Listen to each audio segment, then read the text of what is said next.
Bueno, mis amados, entonces vamos a escudriñar la palabra de Dios y hoy empezamos una serie de 3 espacios. El primero es hoy y lo hemos llamado Disciplinas para una vida santa y victoriosa. Disciplinas para una vida santa y victoriosa. Si le ponemos un subtítulo a esto sería someterse completamente a la palabra de Dios. Así que vamos a leer Hebreos 4, versículos 12 y 13. Hebreos 4, 12 y 13. Porque la palabra de Dios es viva y eficaz, y más cortante que toda espada de 2 filos, y penetra hasta partir el alma y el espíritu, las coyunturas y los tuétanos, y discierne los pensamientos y las intenciones del corazón. No hay cosa creada que no sea manifiesta en su presencia. Antes bien, todas las cosas están desnudas y abiertas a los ojos de aquel a quien tenemos que dar cuenta. Señor, gracias por tu palabra. Gracias por ser tan misericordioso, tan amoroso, tan fiel. Gracias porque nos tienes tanta paciencia. Queremos escudriñar tu palabra y te rogamos que nos des el valor de ponerla por obra. En el nombre de Jesús. Amén. Amén.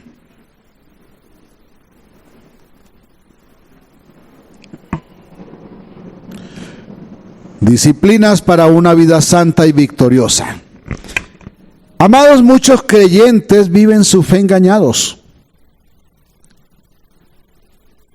Y es una fe honesta, pero no es una fe sana. ¿Y saben por qué? Porque son alimentados con mentiras que atesoran en su alma con tal arraigo que llegan al punto de confundir un terrible veneno con alimento espiritual. ¿Por qué pasa esto? Porque abundan los profetas facilistas, predicadores que enseñan que se puede ganar la bendición de Dios haciendo unas cuantas declaraciones positivas, unas palabras de gratitud y a veces hasta un buen café en las mañanas. Muchos pastores dicen que el vicio del café es santo. Bueno, yo no conozco el primer vicio que sea bueno, ¿no? Porque la palabra dice que el que daña su cuerpo, Dios también lo destruirá. Con eso no lo estoy juzgando por el tinto que se toma, yo también me lo tomo. Pero los hijos de Dios trabajamos contra las adicciones, cualquiera que sea. ¿Por qué? Porque Él nos da dominio propio. Pero algunos piensan o enseñan incluso que unas cuantas declaraciones positivas, unas palabras de gratitud y, como dije, hasta un buen café ya son suficientes. Y entonces como que vivir tranquilos ya es suficiente y tengo que decir que esa fe regularmente es vana. Y es vana porque hemos convertido el evangelio en una declaración de autoayuda, un discurso de motivación, una fe de conveniencia, donde Dios, sí, se nombra Dios, pero se lo tiene como un simple potenciador del ánimo y de la productividad que tenemos naturalmente. Lo que quiero decir es que como que se nos enseña que el hombre tiene todo para salir adelante. Incluso algunos cristianos dicen, mire para adentro que ahí está la respuesta. Cuando la Biblia dice, mira para adentro y encuentras un corazón engañoso. Y Dios jamás es una lata de energizante. Estos maestros predican un hombre dotado de todo para vencer por su cuenta. Solo que a veces requiere eso que llamé un energizante espiritual. Y por eso ocasionalmente acude a Dios, acude a Cristo y hasta nombra al Espíritu Santo. Pero esto es una blasfemia contra la majestad y la soberanía de Dios. Estas personas auspiciados por muchos predicadores, tienen al Dios santo y terrible como un simple comodín, para tener un día menos estresado, para ser aceptado en un empleo en el que incluso tal vez pusieron documentos falsos en su hoja de vida. Y incluso pudo llegar a la cita, a la entrevista laboral, colándose en el sistema de transporte, cualquiera que sea el que usted tenga en su ciudad. Hermanos, esperan que Dios les bendiga, aunque no quieran trabajar o trabajen de mala gana. Y sienten que Dios tiene la obligación de patrocinarlos. La Biblia dice: el que no trabaja, que no coma. La Biblia dice: dad al César lo que es del César y a Dios lo que es de Dios. ¿Cómo pensamos que es correcto que un cristiano que tenga incluso para su transporte, o incluso que no lo tenga entonces la libertad de ir a colarse en un sistema de transporte? Amados, la bendición de Dios no depende de cuánto se gana usted, sino de para cuánto le alcanza. ¿Por qué? Porque Dios a sus hijos siempre les dará lo necesario y suficiente. Yo sé que no solamente hoy hermanos no vinieron porque están viajando, algunos porque amaneció lloviendo y el frío se las ganó, pero aquí hay unos hermanos que vienen desde más allá de Cibaté. Los que no conocen, muy afuera de Bogotá, atravesaron tres ciudades para llegar aquí. Y aquí llegaron. Me dijeron que habían pensado en nadar en el barro, pero como estaba muy espeso el barro, usaron herraduras y se vinieron. Pero llegaron. Dios siempre premia la fidelidad. No podemos pretender que Dios sea ese comodín que me saca del barro, que yo hago mal, pero Él tiene la obligación de bendecirme. La rectitud es una obligación suya y mía. Que Dios sea misericordioso es otra cosa. Pero actuar adrede contra la voluntad de Dios es rebelión. Y en el primer libro de Samuel, creo que es el capítulo 14, dice que la rebelión es semejante a la hechicería y a la idolatría. Son las cosas que Dios no soporta. Actuar adrede contra Dios es pecado. Amados, predicar a Dios como una alcahueta de cada antojo y cada capricho del creyente es la herejía principal de la iglesia apóstata de estos últimos tiempos.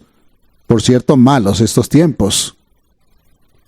Y me atrevo a decir que muchos creyentes están apostatando porque han puesto a Dios en el lugar de una alcahueta que está dispuesto y que tiene la obligación de suplir cada antojo y cada capricho que se nos ocurra. Y entonces nos dice: no, solamente es cosa que lo declare. Escuchamos hace un tiempo a una persona muy reconocida en el ámbito artístico cristiano diciéndole a Dios en la cara: no aceptamos un no por respuesta. Y Dios le avergonzó, porque a Dios nadie le dice lo que tiene que hacer. Nosotros nos sometemos a Él. Lo que pasa es que cuando nos sometemos a Él, Él hace misericordia. Y nadie me diga: pero yo he visto que eso tiene resultados, porque no le voy a discutir los resultados, pero sí podemos discutir de dónde provienen las respuestas. A Dios nadie le dice qué debe hacer. Por eso nuestra primera actitud frente a Él es la humillación. Es el reconocer mi condición, mi distancia con la santidad de Él. ¿Y sabe qué hace Dios? Tiende su mano y levanta. Muchos cristianos se levantan decretando y llaman a Jesús por testigo: hoy va a ser este día así. Y debo decirles que ya ese creyente sumó una derrota en su día.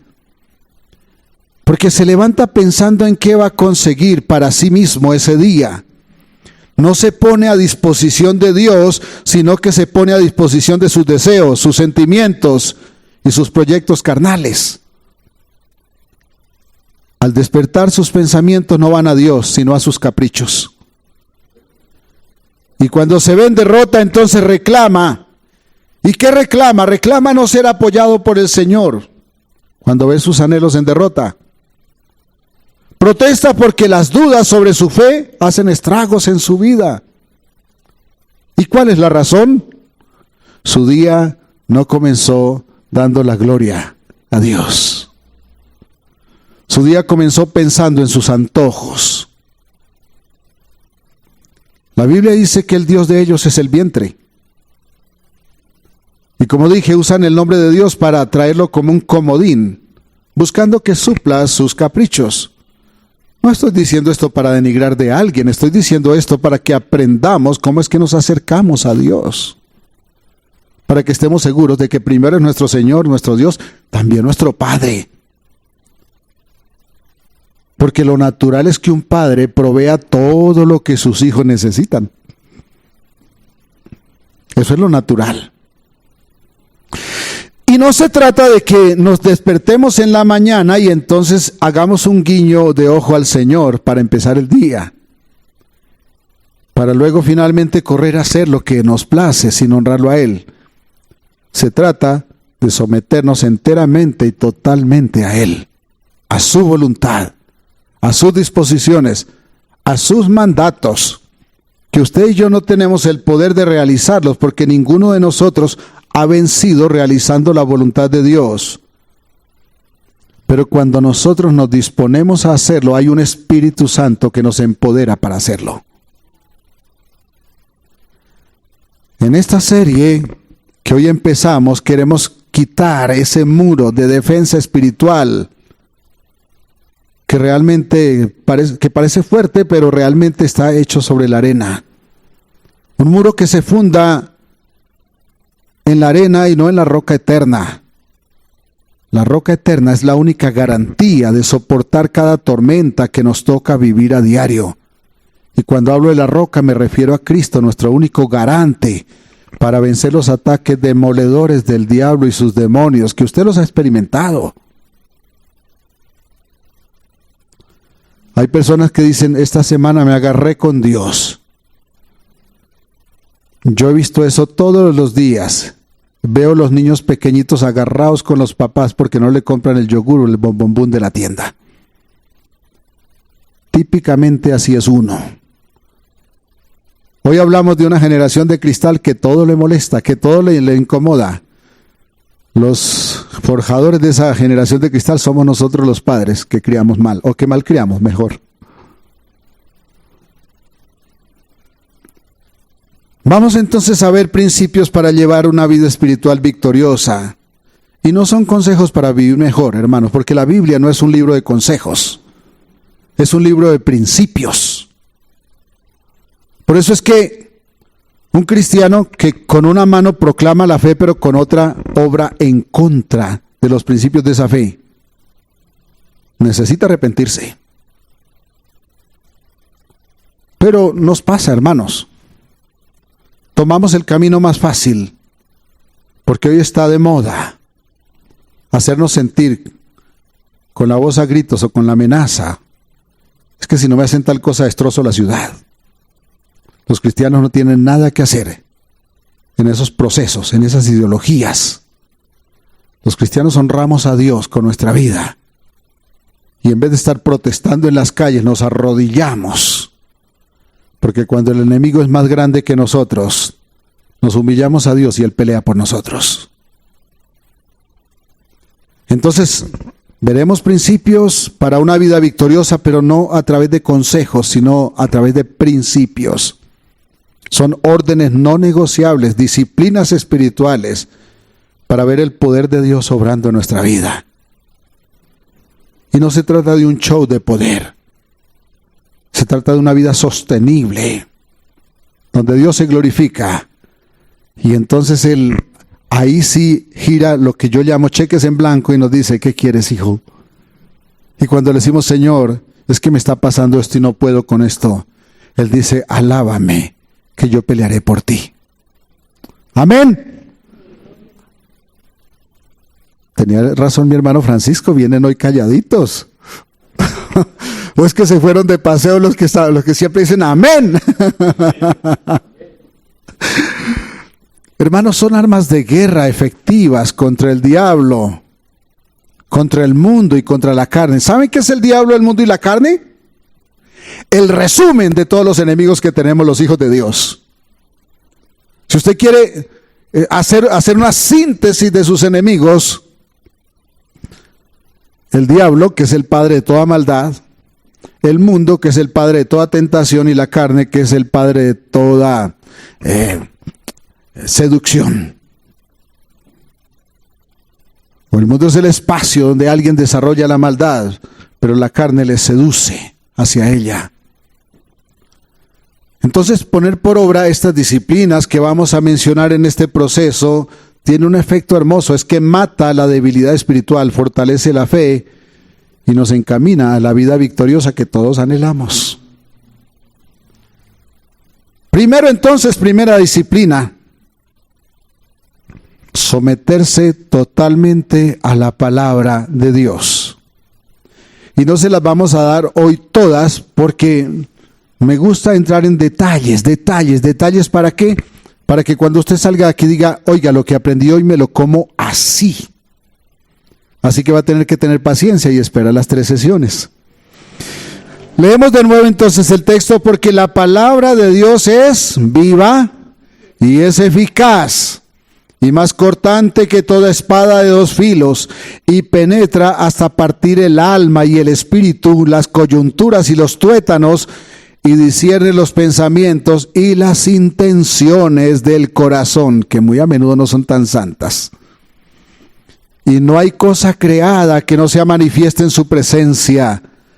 Antes bien, todas las cosas están desnudas y abiertas a los ojos de aquel a quien tenemos que dar cuenta.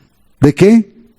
De nuestra vida, de nuestras intenciones, de nuestros deseos, de nuestros anhelos, de nuestras acciones. En el fondo de todo eso, de nuestra fe. Porque finalmente lo que es un hijo de Dios no es por sus actos, es por su fe. Porque sus actos son el reflejo de su fe. Entonces no se trata simplemente de leer la Biblia. El diablo lee la Biblia y se la sabe de memoria. Póngale cualquier versículo a un demonio que se lo sabe de memoria. Se trata de someternos, sin ninguna dilación, sin ninguna discusión. La palabra de Dios no se discute, y aquí hago una claridad porque algunos predicadores dicen que la palabra de Dios no se razona, y sospecho de que lo hacen para manipular a los hermanos, para que entonces la palabra del pastor sea la última palabra, y eso es pecado. La palabra de Dios sí se razona, porque nuestra fe no es ciega, nuestra fe es razonable. Lo que no hacemos es discutirla.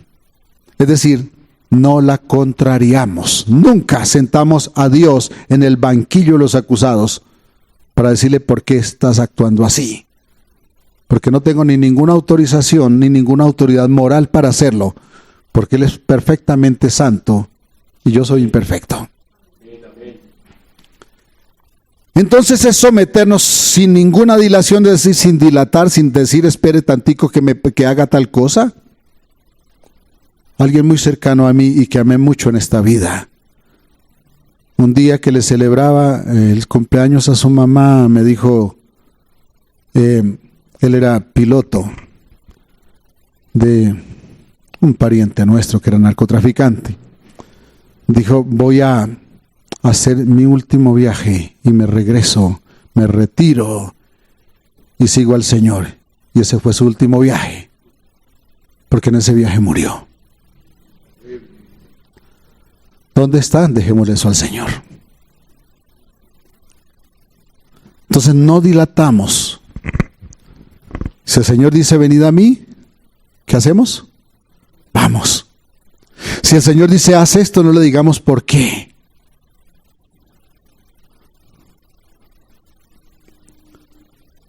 ¿O por qué a mí? ¿Por qué a mí? ¿Por qué yo?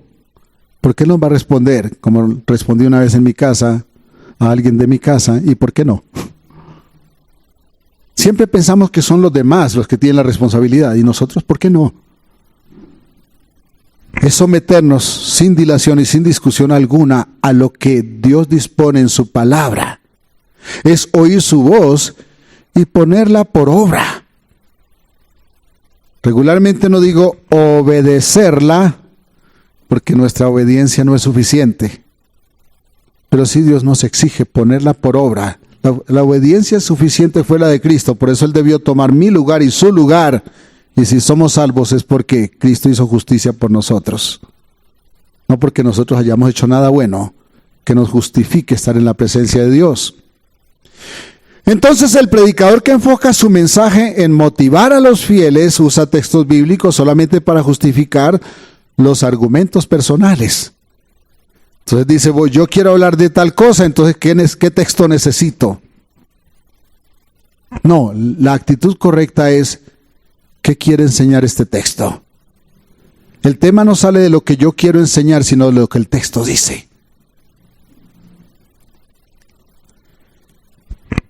Entonces, estos enseñan que hay que decretar, que hay que declarar, y entonces se puede recibir. Y si el cristiano dice, pero es que lo he hecho todos los días y no he recibido, entonces la respuesta sencilla y fácil es que estás en pecado. Bueno, en algo tiene razón, hemos pecado, pero el que está recibiendo por montones también ha pecado. Entonces, ¿cuál es la diferencia? Es que nos han vendido un evangelio de dinero. Y el uno que sabe manipular llena sus bolsillos. Y aquel que lucha se siente miserable porque no consigue, entonces se convence de que de verdad es que hay algo. Y entonces se mete a 40 días en ayuno a preguntarle al Señor, ¿y qué es lo que pasa? Y el Señor no le va a responder. Porque Él no responde necesidades, Él no suple caprichos, Él suple necesidades.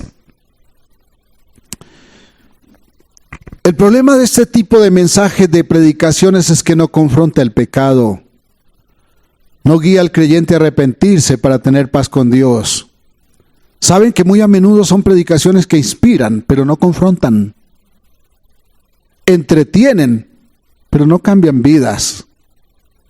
Confrontar el pecado muy a menudo hace lo que nos pasó hoy, vacía de fieles el culto.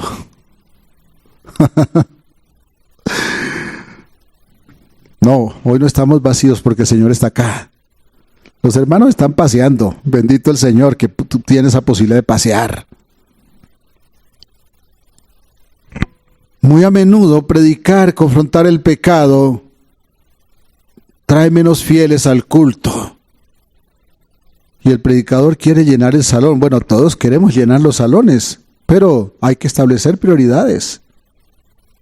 No se puede hacer condescendencia por el pecado a nombre de llenar los estadios. Ningún predicador quiere fracasar. Pero lo triste es que alguien, por no fracasar, no confronte. Usa entonces la Biblia como amuleto de la suerte y no como el camino hacia la vida eterna. Leer la Biblia es diferente de someterse a ella, amados. No consiste en buscar un buen manjar para energizar la fe, no. Es que busco un buen manjar, entonces yo solo leo los salmos porque es lo que a mí me levanta. Aquí no se trata de levantarnos, ¿sabe? Más que de levantarnos, se trata de humillarnos. Porque muchas veces, si no queremos bajar la cabeza, ¿qué hace Dios? Nos la baja. Y es mejor alguien que viva toda su vida humillado, aguantando hambre tal vez, pero que vaya al cielo y no con sus bolsillos llenos se vaya al infierno. Por eso dije, leer la Biblia es diferente de someterse, porque no consiste en buscar el manjar que energiza, sino de escudriñarla para saber qué aspectos de nuestra vida aún se deben someter a la total voluntad de Dios. Buscamos que Él nos hable, nos instruya, nos reprenda, nos corrija. No que Él nos anime. Claro, la verdad es que quien ha sido instruido, reprendido, corregido, no vive amargado porque supera sus propios pecados a través de la justificación en Cristo, a través de la fe, comprendiendo al Dios Santo. Pero el propósito del Evangelio no es animar, el propósito del Evangelio es convencer de pecado. Entonces no buscamos lo que queremos oír, sino que buscamos lo que Dios ordena. No importa incluso si eso destroza nuestro ego y nos hace llorar un buen rato. ¿A usted le ha pasado? ¿Ha tenido que tirarse al piso a llorar? ¿Sabe cómo se levanta uno más fácil cuando está tirado en el piso llorando? Uno se levanta más fácil cuando no le dice a Dios por qué, sino para qué. Porque cuando uno le dice a Dios por qué, es como si le dijera, usted puede hacer algo, pero no se le antoja. O no falta el predicador que le diga, es que sí, Dios puede hacer algo, pero no lo hace porque usted está en pecado. ¿Cómo se va a levantar esa persona del piso si toda la vida se va a sentir pecador? Porque es que lo hemos sido. Es que la diferencia entre el que va al cielo y el que va al infierno no es que el que va al cielo es un santico que ya tiene alitas propias, no. Vamos al cielo porque alguien pagó nuestra deuda que no pudimos pagar. Vamos al cielo no porque seamos mejores que los que van al infierno, sino porque alguien pagó esa deuda y nosotros por fe dijimos, sí, recibo. Bueno, la Biblia dice que es el Espíritu Santo el que convence. Pero Dios usa nuestra voluntad libre para responder a ese llamado.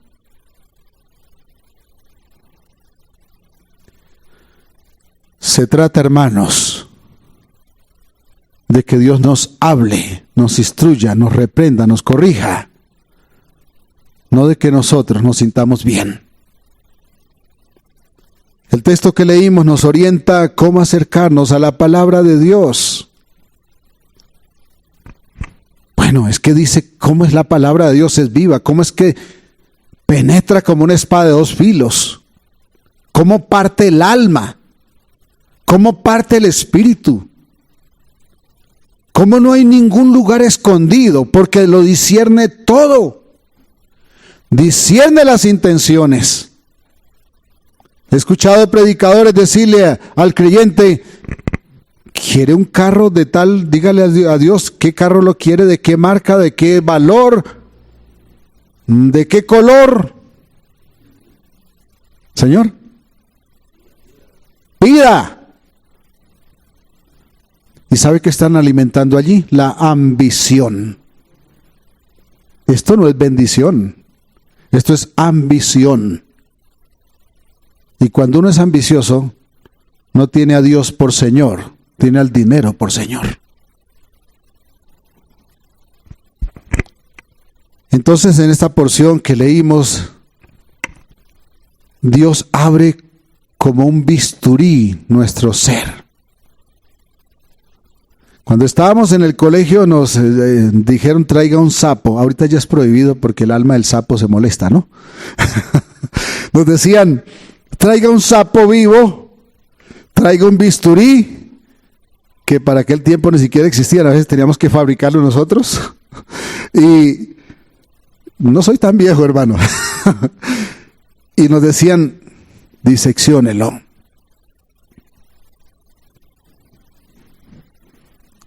Eso hace la voz de Dios en un creyente. Eso debe hacer la voz de Dios en la vida de un creyente. Desnudar nuestra imperfección. Ponerla, confrontarla con la santidad y la pureza del Señor. ¿Para qué? ¿Para desanimarnos? No, para comprender su misericordia.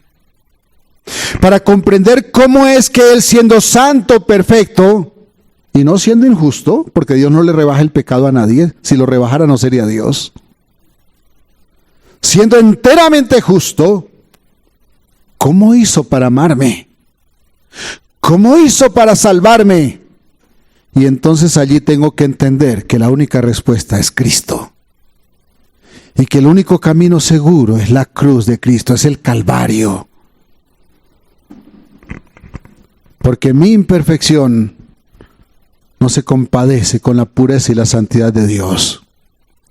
La palabra de Dios, bien administrada o bien aplicada, escanea el espíritu para hacernos conscientes de que necesitamos santidad para poder tener comunión con Dios.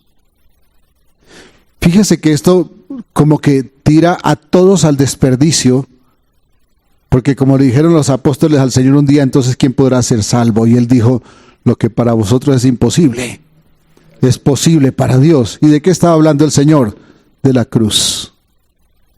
Porque en la cruz Dios hizo posible la redención. Y tras la santificación operada por el Espíritu Santo fue posible nuestra comunión con Dios. La comunión con Dios no es posible a través de cuántos días usted ayuna, cuánto hora. Hágalo, claro que sí, pero no lo haga mal.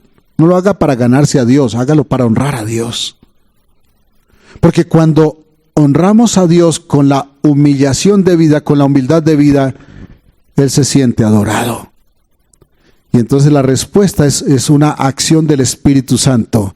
Y eso se llama santificación. Por eso se llama el Espíritu Santo, porque santifica.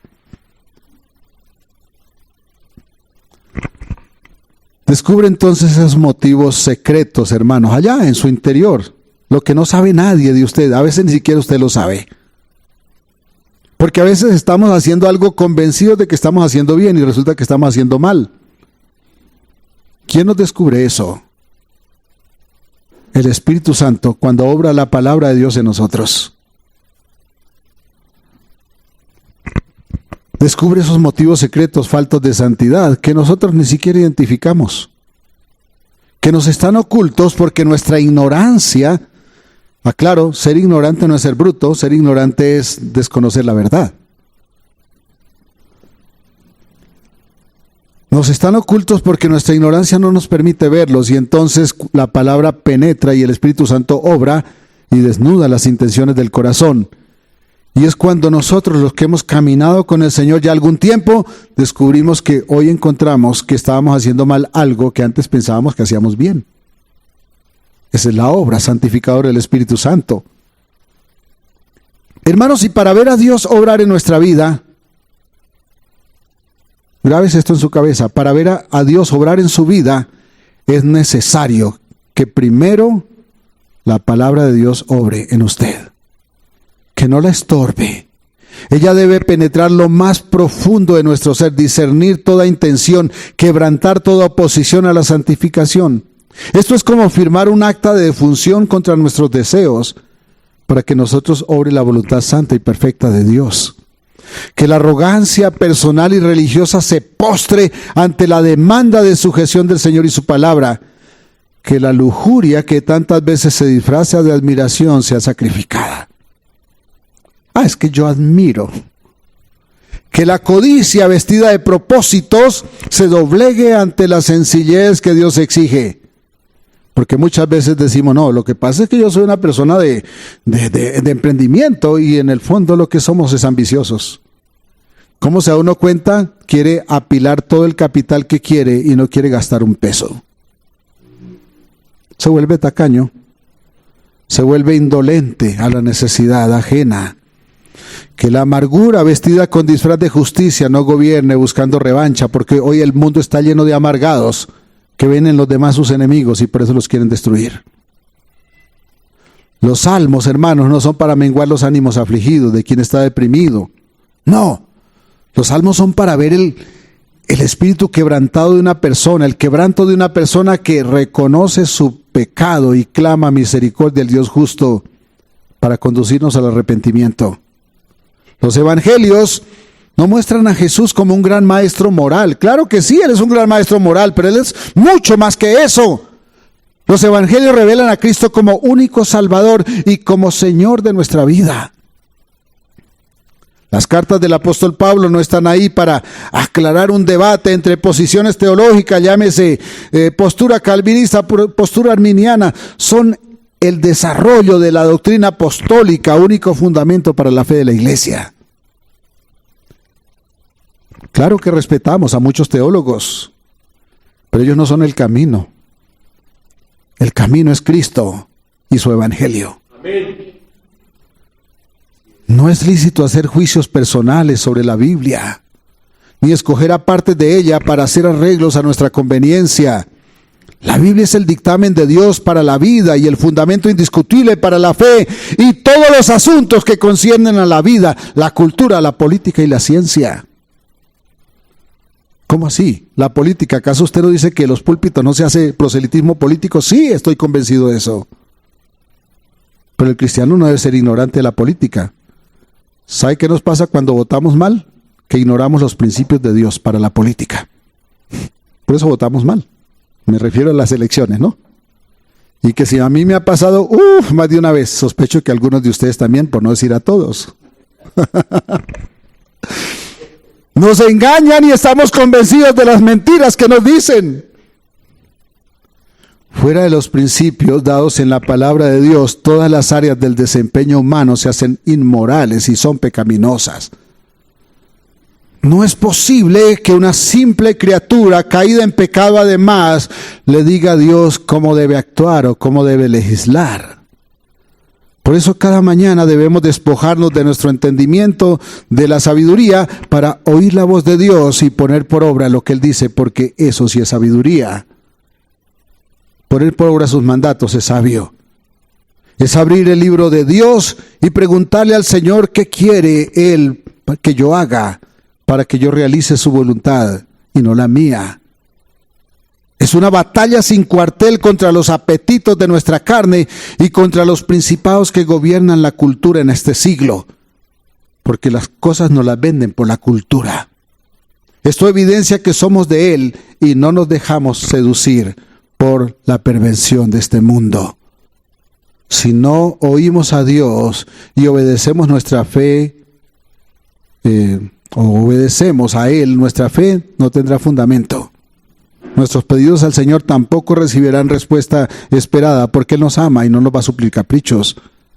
Y usted me puede decir, pero es que he visto a alguien al que sí le pasó. Bueno, hay que preguntarnos si ese alguien es un hijo de Dios. Porque a veces hay religiosos que no sirven al Señor. ¿Cómo se los identifica? Son más arrogantes de lo que debieran ser. Los púlpitos se han llenado de arrogancia.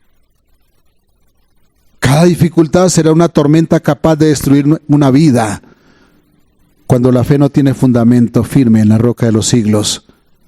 Entonces, ¿sabe qué pasa?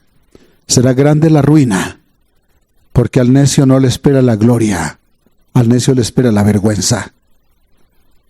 Quizás ahora usted reconoce que ha tomado la voz de Dios sin la importancia que ella demanda, porque no se ha sujetado a ella con la sujeción necesaria. Hermanos, es tiempo de reconocer, de humillarnos para oír a Dios y poner por obra su voluntad. Es necesario que al escuchar su voz digamos, sí, Señor. Que si eso nos humilla, no importa. Que si eso nos aplasta el ego, no importa. Cuanto menos ego tengamos, más santos podemos ser. Cuanto más nos humillemos, más seremos levantados. Así que los invito a ponerse un momento de pie.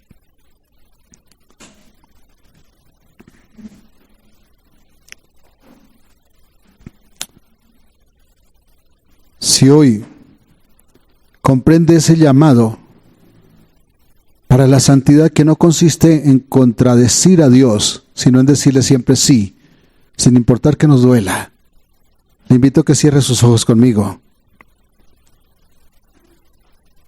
Que levante su mano un momento y le diga, Señor, yo quiero vivir para agradarte. Quiero vivir para poner por obra tu voz.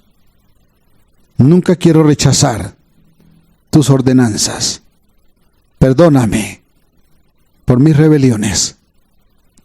Toma mi vida, escudriña mi mente y cámbiame. Gracias, Señor. En el nombre de Jesús. Amén. Dios los bendiga.